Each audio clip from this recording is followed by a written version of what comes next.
Bab 8. Oh, lingkungan jadi rusak.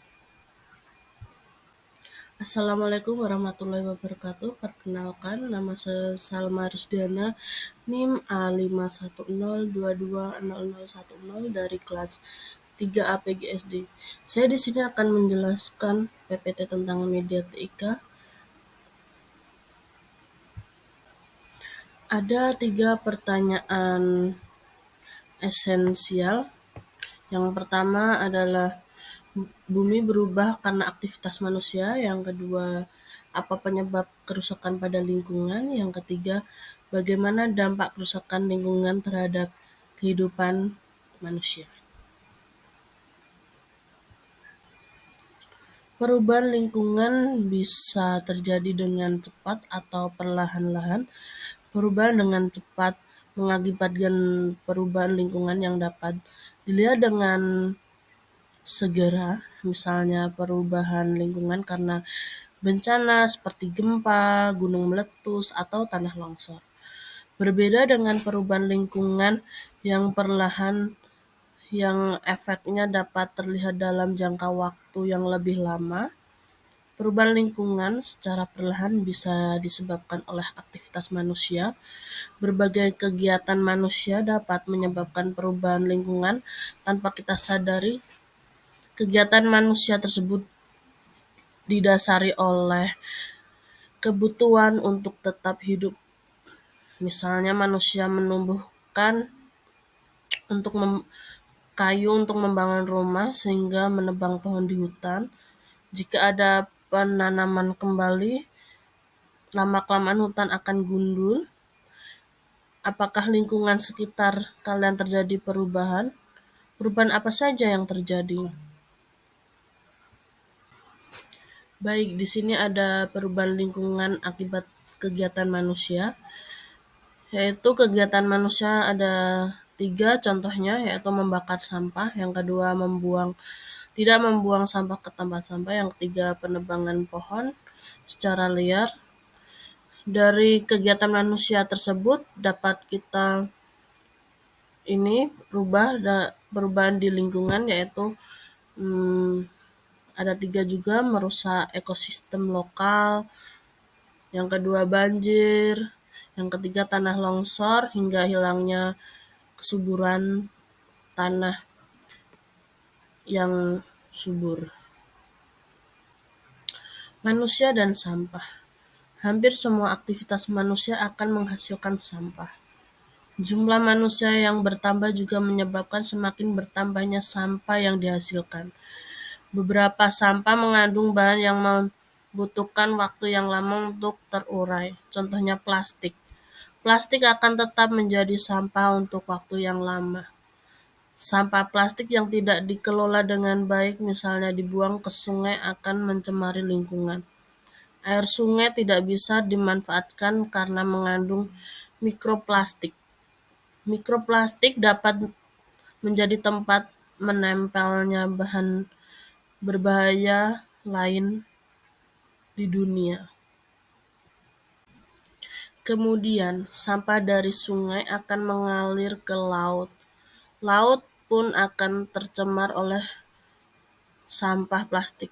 Biota laut seperti plankton secara tidak sengaja dapat memakan mikroplastik. Kemudian plankton akan dimakan ikan dan ikan tersebut dimakan oleh manusia. Dengan demikian, mikroplastik berpindah dari plastik ke makhluk lain termasuk manusia. Mikroplastik yang masuk ke dalam tubuh dalam jumlah besar dapat membahayakan kesehatan. Plastik yang tidak bisa keluar dari usus akan mengendap di dalam tubuh.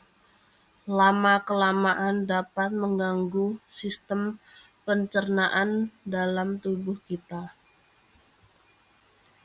Dari gambar di samping menjelaskan mikroplastik dapat terakumulasi di tubuh manusia, yaitu dengan mikroplastik dimakan ikan, ikan dimakan oleh manusia, dan seterusnya. Komposisi sampah. Pertambahan jumlah penduduk merupakan salah satu faktor meningkatnya jumlah sampah di suatu wilayah.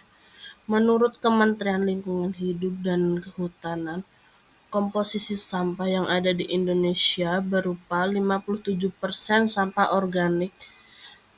Sampah organik itu dari sisa makanan, kayu, ranting daun, dan sebagainya.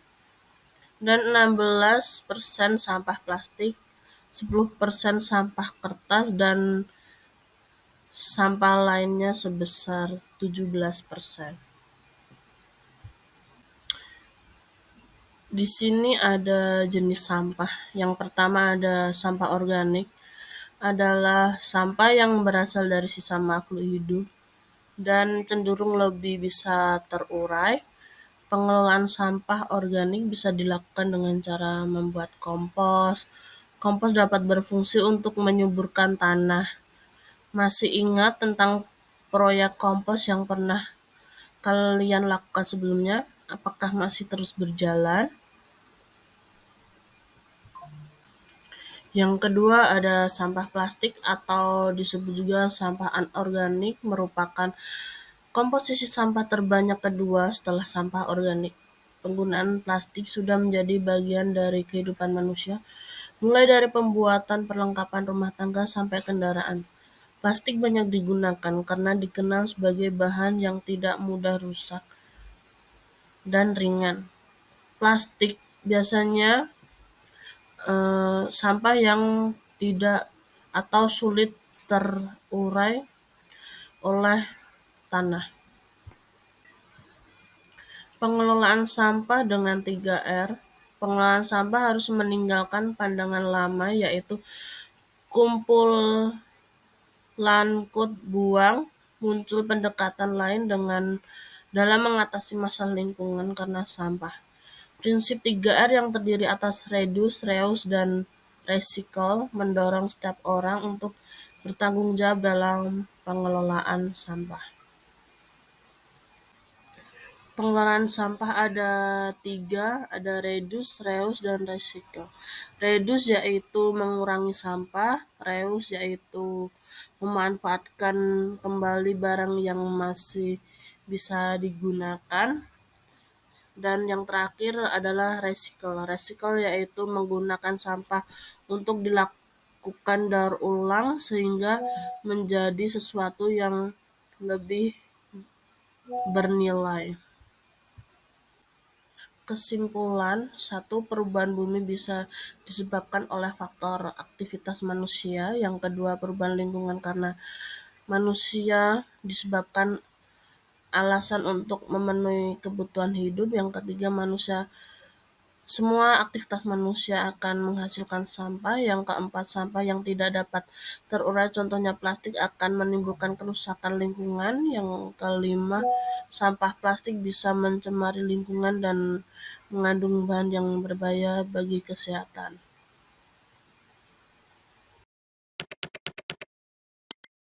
Pencemaran lingkungan. Kelly, Ijar, dan Cita tinggal di kota yang berbeda.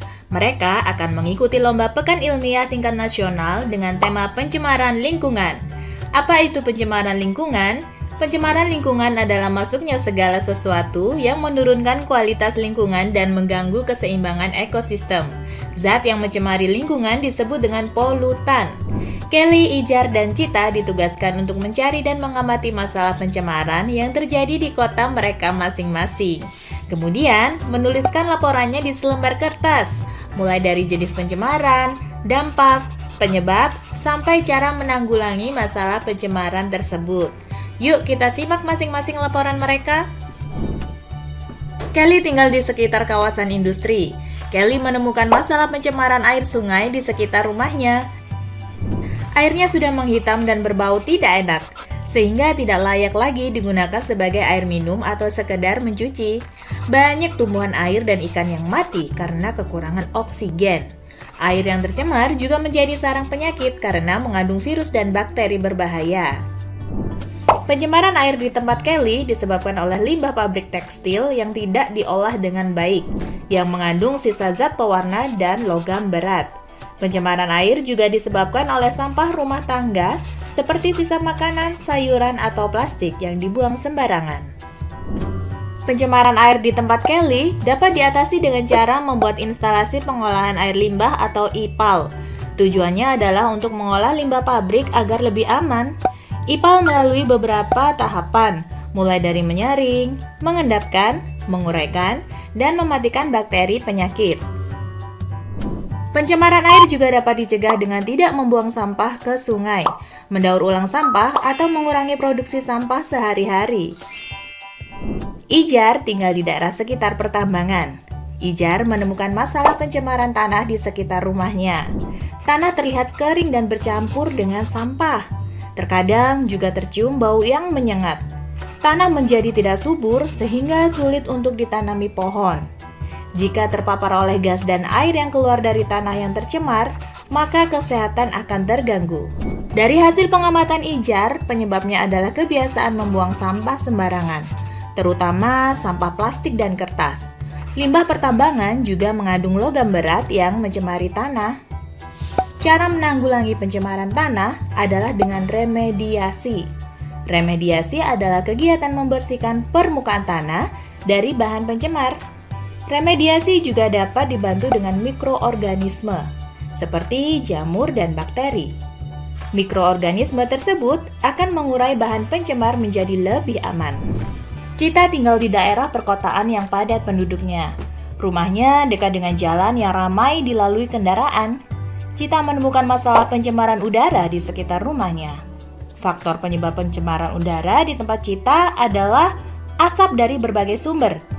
Misalnya asap pembakaran sampah, asap rokok, dan asap kendaraan.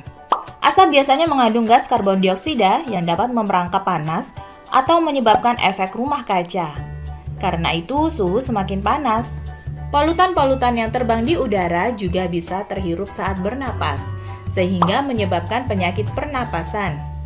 Cara mengatasi pencemaran udara adalah dengan menanam pohon atau reboisasi. Pohon dapat menyerap karbon dioksida di udara sehingga dapat mencegah pemanasan global. Pencemaran udara juga dapat dicegah jika kendaraan berbahan bakar bensin diganti dengan kendaraan listrik yang tidak menghasilkan asap. Nah, ceritanya masih berlanjut nih. Setelah Kelly, Ijar, dan Cita melakukan penyelidikan dan membuat laporan tadi, mereka jadi sadar tentang jenis-jenis pencemaran lingkungan di sekitar mereka. Ada pencemaran air, pencemaran tanah, dan pencemaran udara. Mereka merasa cemas dan ingin hidup di lingkungan yang bersih. Untungnya sekarang mereka jadi tahu cara mencegah dan mengatasi pencemaran. Mereka pun segera menerapkan cara-cara yang bisa mereka lakukan dan bercita-cita untuk jadi ilmuwan, teknisi, dan aktivis yang terus berusaha untuk mewujudkan bumi yang bersih dan indah. Nah, mudah-mudahan kamu juga terinspirasi ya. Dan terakhir, jangan lupa bersyukur kalau kamu masih bisa tinggal di lingkungan yang sehat dan tidak tercemar. Misalkan kamu tinggal di daerah pertanian, apa kira-kira zat yang dapat menyebabkan pencemaran? A. Logam berat. B. Asap kendaraan. C. Sisa pestisida. D. Sampah plastik. Tulis jawabanmu di kolom komentar ya. Kalau mau latihan soal lebih banyak tentang pencemaran lingkungan, yuk kunjungi website kejarcita.id atau download aplikasi Kejar Cita di Play Store. Kejar Cita, kejar ilmu, raih cita.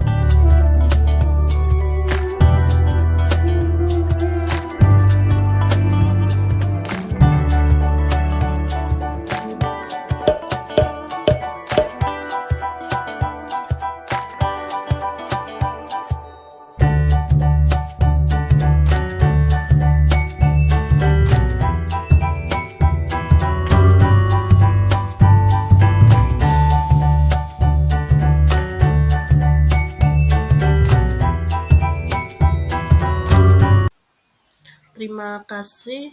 Apabila ada salah kata mohon dimaafkan. Wassalamualaikum warahmatullahi wabarakatuh.